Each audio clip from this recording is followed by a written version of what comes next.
All right, a little bit of Dynamite. A Christmas special. As you guys know, 100%, Christmas specials mainly do not give us a lot of content. But due to the fact in a couple of days we are getting World's End, we have gotten content. Now, this is where the pivotal point is. And it won't take me long to do this video. Was it good content? This is the most important thing that needs to be understood. Just because we get new content that's going for the last pay-per-view of the year, is it good or not? And for the most part, I have to say yes. But, and you're going to say, oh, here we go. I have to be honest here. If you look at what's here, this is a go-home show that's posing as a Christmas special. And due to the fact that it is a go-home show, we're getting exactly what we need for the go-home show going into World's End on Saturday. But here's the thing.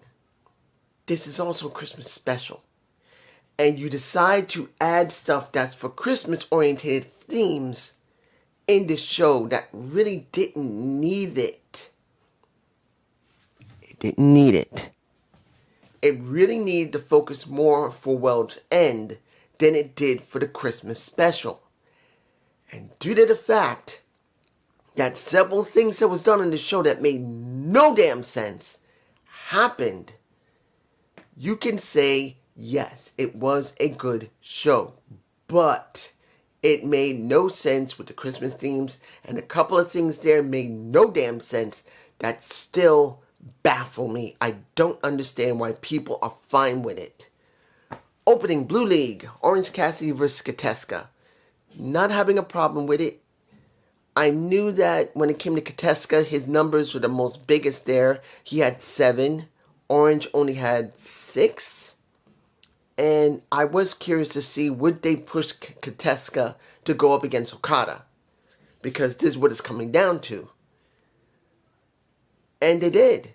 The match itself was a good match. And I want to make this clear. The majority of the matches here were good. Unlike Alex. And I'm not ousting Alex. I'm not. Just Alex, I respect him. I do. He's really feeling the matches. As far as he's concerned, he's being a match guy right now. He's not really caring a huge amount about story. And that's fine. Look at JD. He's caring more about story. And even though he does acknowledge they're good matches, story is what he's focusing on.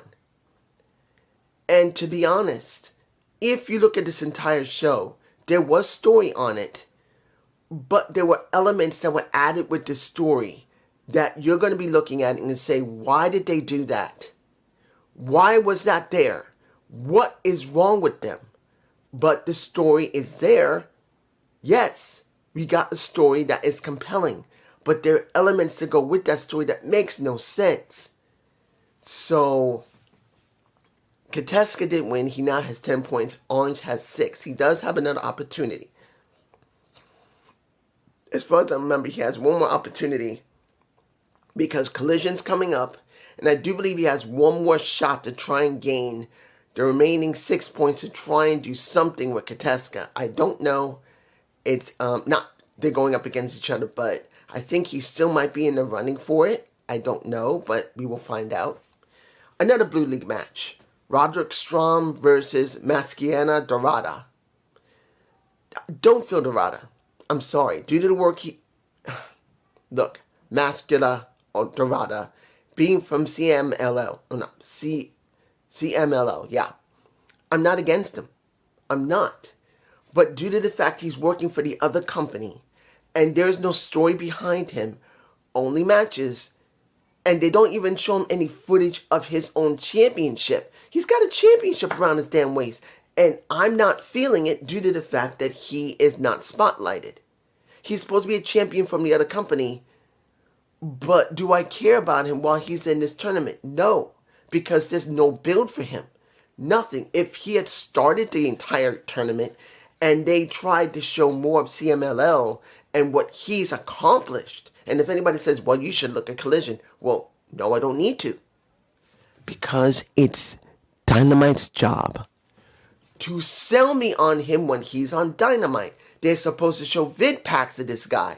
They're supposed to show video segments of him in CMLL, no matter if it's Collision or Dynamite. They should be showing both to spotlight a champion that is from CMLL. And it doesn't make a difference if it's a low-tier title, mid-tier title, or the world title for them. It makes no difference. They should be spotlighting him, and they don't. So I don't feel anything from him, even though he won. He's got now 6 points where Roger Strom doesn't have any. MJF. Let's get... Well, you guys don't need much from me to know that MJF was going to win this match against... What was the guy's name? Waller. Don't remember his first name. Don't need to remember his first name, particularly that his memory is probably gone out of his head because he got a dick shot to his chromium. That MJF decided to do again the pelvic thrust to the individual that is in the ring with him and made him lose his memory, not because MJF's got the biggest dick on the planet. It's because he cracked his dome with his nuts. And that's going to make any man lose his memory because nobody wants to remember getting a crack to the nuts and with a dick along with it. It is not fun. But when the match was over, Hangman Page came out. Swerve came out with Prince Nana. Hangman talked very elegantly. I didn't mind what he said, making it very clear that MJF is not going to stand a chance, but also making it very clear, since they were in the Hammerstein Ballroom in New York City, that what are you going to do? You're going to insult people? You're going to insult me, and he doesn't say Swerve. He doesn't need to. You're going to be disrespectful? Say something, because the people that you've been making the movies for, they're not going to like it. So MJF kept his mouth shut. But when they both came to the ring, what did we get? We get the Ops Dojo coming out attacking them, which made no sense. No. Then worse, you get Joe talking. And dude, I look at Joe. I'm sorry. I love Joe. I loved Joe when he was in TNA. I was angry that Joe didn't have a good run in WWE because what's going on with, guess who? A Bronson Reed, the Ozilla, should have been Samoa Joe years ago, and they refused to go there. And that makes me angry. And then AEW, he had a good run at one point, and then he was gone. Then he comes back, and he gets this run that has not been good. And now he says that I sent the dojo out there, but I knew there wouldn't be a challenge. It was just to mess with you and to show you that you're not all together. Like we didn't know that already. It doesn't help that Samoa Joe, who had no real reason to even go after the title the way that he did, and attacking Hangman Page, did this. It just felt really forced and sloppy. I'm sorry, guys. If you're fine with it, more power to you. But if you look at how Joe went into the storyline with Hangman Page, then became champion, and now this does not make sense. But the storyline becomes good again. Because once it was over, and they knock the shit out of MJF in the ring, where one big piece of a puzzle made no sense. One thing in that entire segment with Swerve, Hangman Page, and MJF did not make no fucking sense. It shouldn't have happened. He shouldn't have had it. But let's go to what Swerve said. Pretty much, MJF, you're under me. Because now after Hangman Page spoke, and then the Ops came out, Ops Dojo came out, he said, you're under me. No matter where you are, no matter what you do, you always be under me. And to let all these people know that when you say you hate them, you don't. You love them, you adore them, you crave them because you're such a self-centered, insecure prick. He doesn't say it like that, but pretty much that's how it comes down to. And he made it very clear to MJF, no matter if and you'll always be under me, no matter if you're my opponent or my ally, when he looked straight at Hangman Page, which Hangman appreciated it. Yeah, he gave a nod and he says, I make you better, which he did. Hangman doesn't need to have an attitude to Swerve because they have mutual respect. And he nods at Swerve. But he made it clear that when the time comes, you ain't getting shit. Now, most people would say, dude, you see how they're ganging up on MJF? Could he be doing a face turn? And I don't believe so. This is not a face turn for MJF. And if it is, it's stupid. But in this segment, the worst thing happened. And I believe I got a picture of it. It's in my face. One of the only pictures there. MJF has on something on his finger. Why does he have the Dynamite diamond ring on his damn finger? When the final match was later in the night, he shouldn't have had the damn ring around his finger.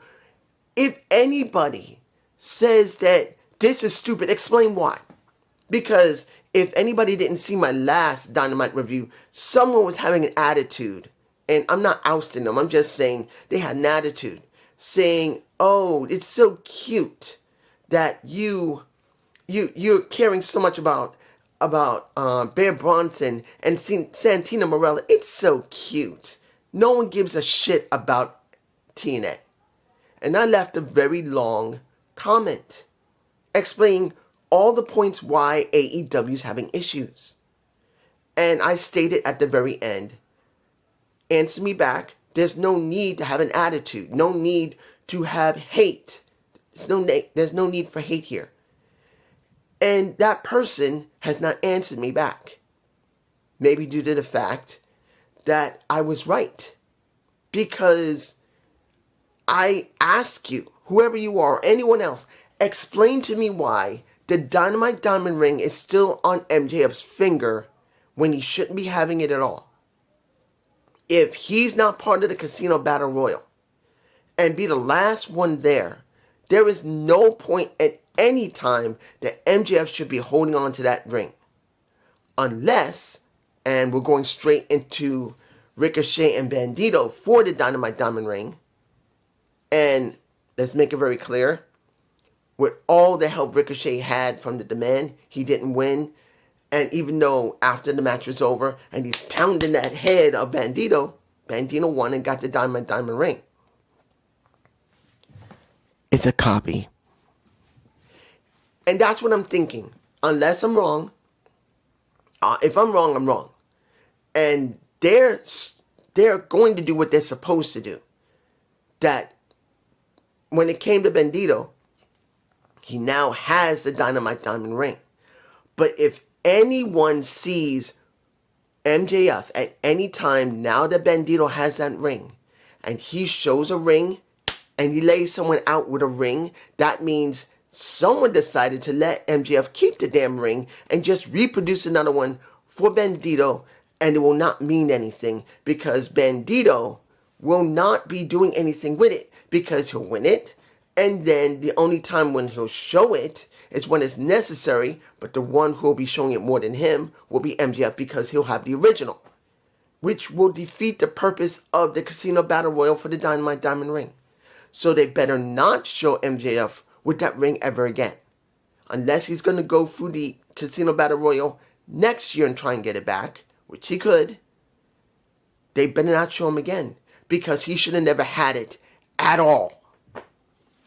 Mina Shirakawa versus Marina Shafir. Let me make this very clear.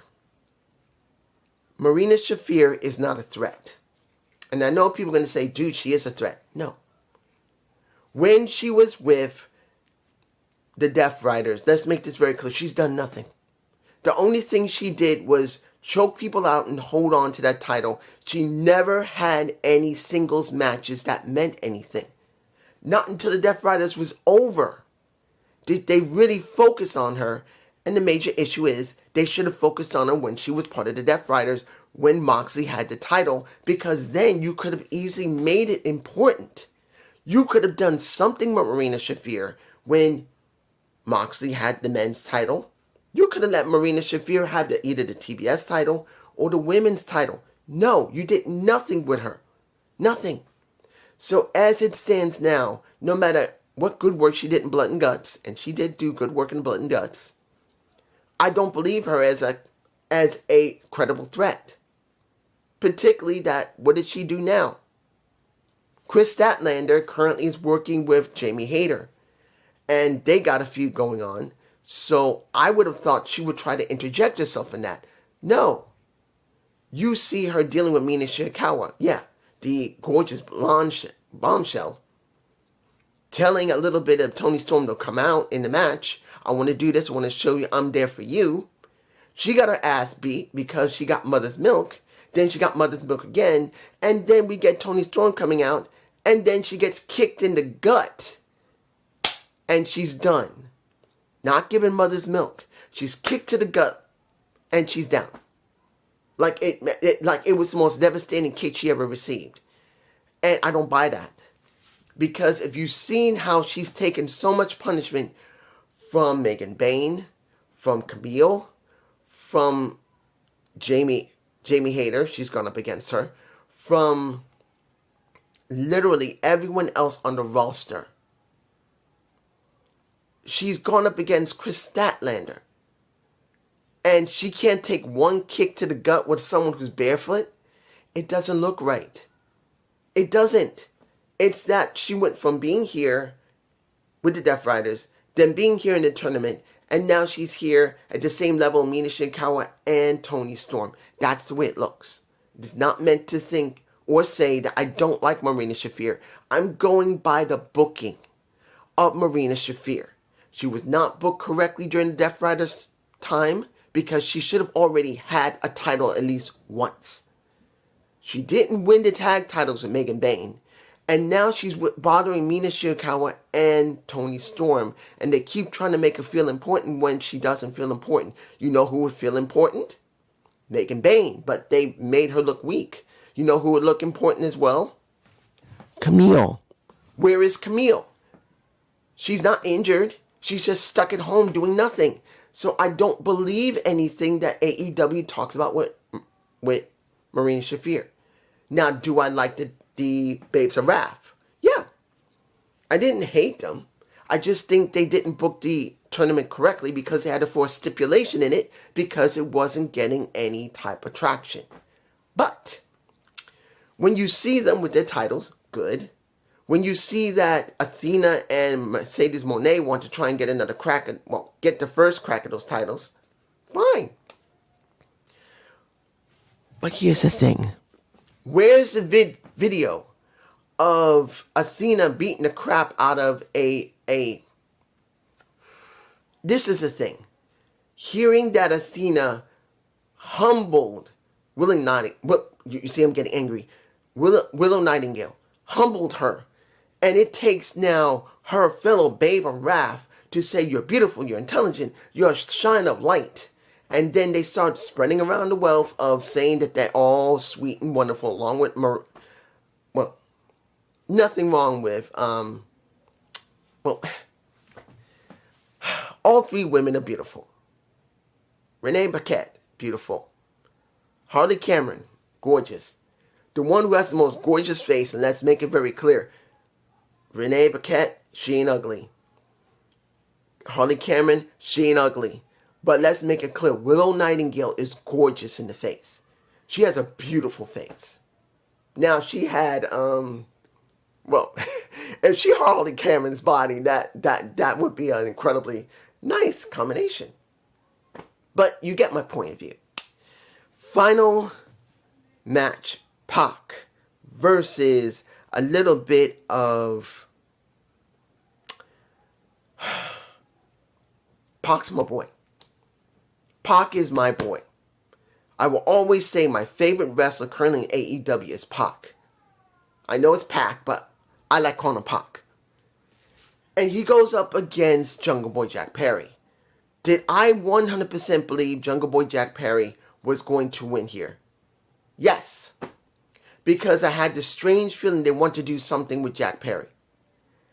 And I'm like, why would you go there when you should be doing something with Pac? Now I'm saying Pac.